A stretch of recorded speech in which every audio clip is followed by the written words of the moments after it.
Good afternoon. Welcome back here to TraderMinute. Great to have you aboard. Was asked here in the office, Jeff, are you waiting for a trade? And I kind of chuckled. I said, well, what do you mean? And they said, are you looking for something specific, or are you just waiting for the next signal? And I thought I'd talk about that a little bit here on video.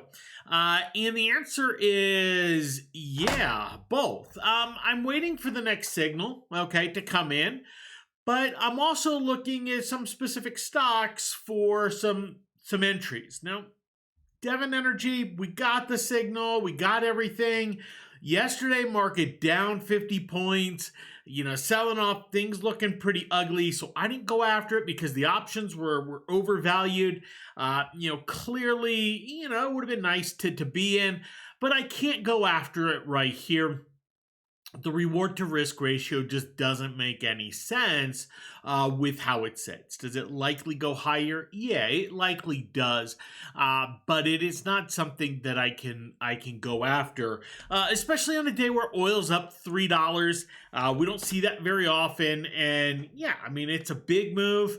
Oftentimes, oil after some big moves will take a little bit of a breather, and so the odds just aren't in my favor to go after that. So, am I looking at some other things? I am, but when we go to our algorithm scans, we don't have a lot. We don't have a lot on the board in terms of signals or even signal potential. It is pretty sparse right here with where things sit. So there are a few things that catch my eye. One is Visa. Okay. Now, Visa's had one of its more intense pullbacks that it has seen.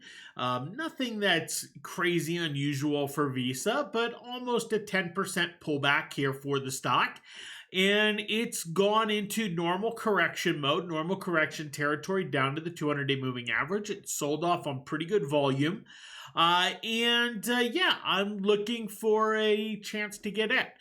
Now, am I trying to bottom pick or catch a falling knife? No, but Visa has this tendency of some sort of big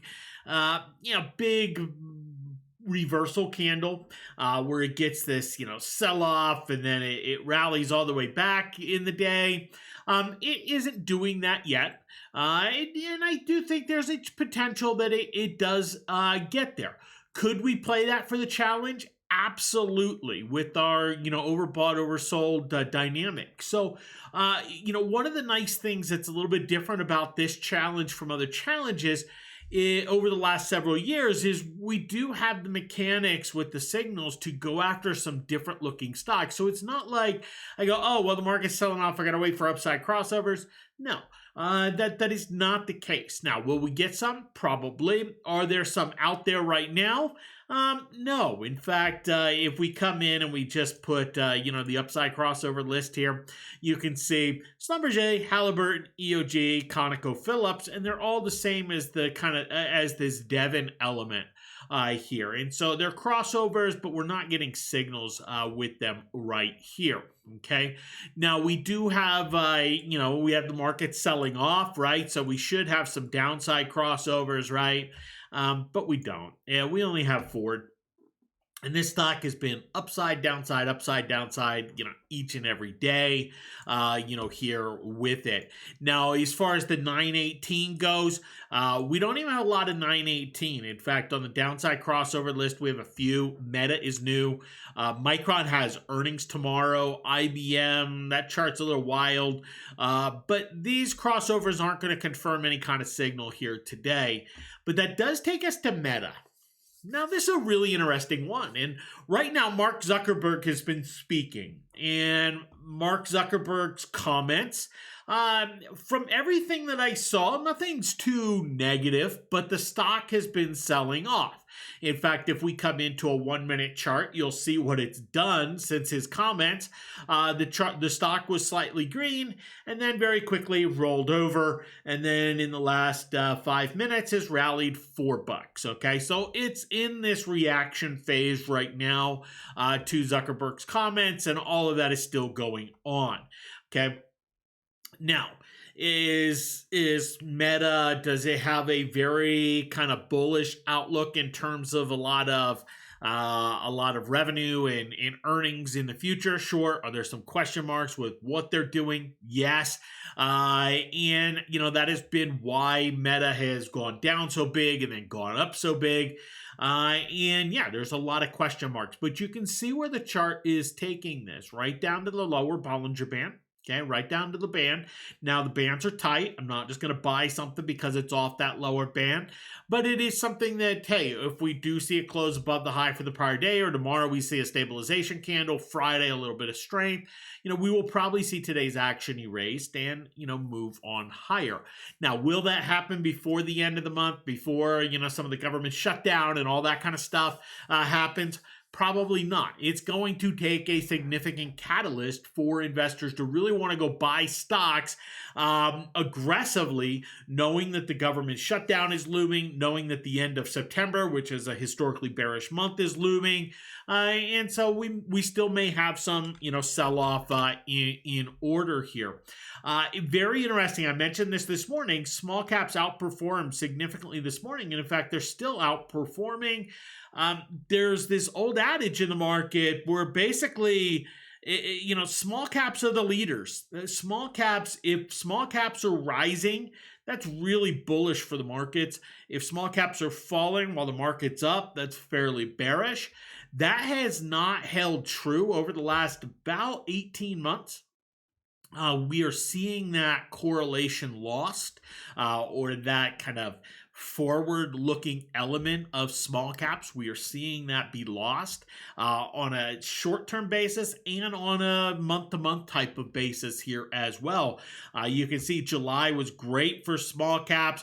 That suggests August and September should be strong, and nope.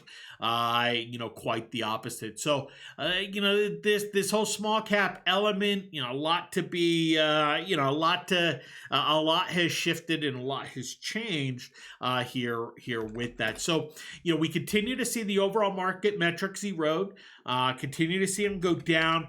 We are still seeing stocks like Caterpillar trying to hold the lower Bollinger, but we're starting to see others like Pepsi just blowing right on through them in massive ways that are very bearish, are very bearish indeed. Not necessarily for the individual stock to say, oh, it can't bounce, because it will, and it will have its bounce. But the more that break down, the more that don't hold, the greater the risk of some sort of landslide market action becomes. And we are in a point with the market metrics where seeing some sort of flushing action in the market is not out of the realm of possibility. Alrighty, so I'm going to go into the close here with cash. I'm waiting for the perfect setup scenario from an option and signal standpoint.